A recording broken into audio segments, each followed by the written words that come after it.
pale nimefunga 100%. Hata kupata agents, hatapata agents ya kusimamia kura yake.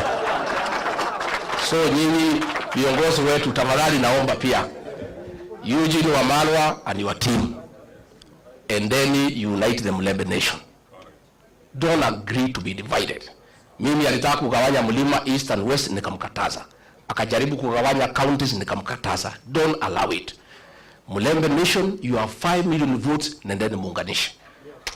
Stephen Kalonzo Musyoka pale Lower Eastern 4 million, nenda uunganishe. Mimi pale sasa ilikuwa 6, nataka nisukume mpaka 8.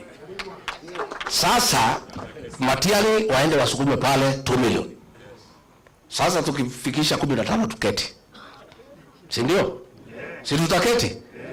And we must not let the people of Kenya down. People asking, wewe, wananiambia, wewe Rigathi, tenda tafuta marafiki.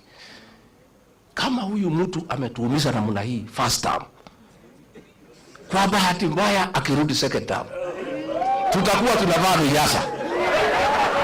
Sasa nyinyi tafuta marafiki, mtafute formula. Na tutaki kujua ni nani. Mkuje mtuambie formula ni? So we shall be selfless as a team. And let us not approach this election with a predetermined mindset. That lazima ikuwe ni mimi ama ni mimi. Wacha tuseme tuko na kibarua ya kungoa hii jamaa. That is the first objective. Let us consolidate our votes, consolidate. Uzuri, payslip holders are 3 million. Na every payslip holder has a minimum influence of 2 people. Those are 9 million people who have a personal issue with William Ruto. Sasa,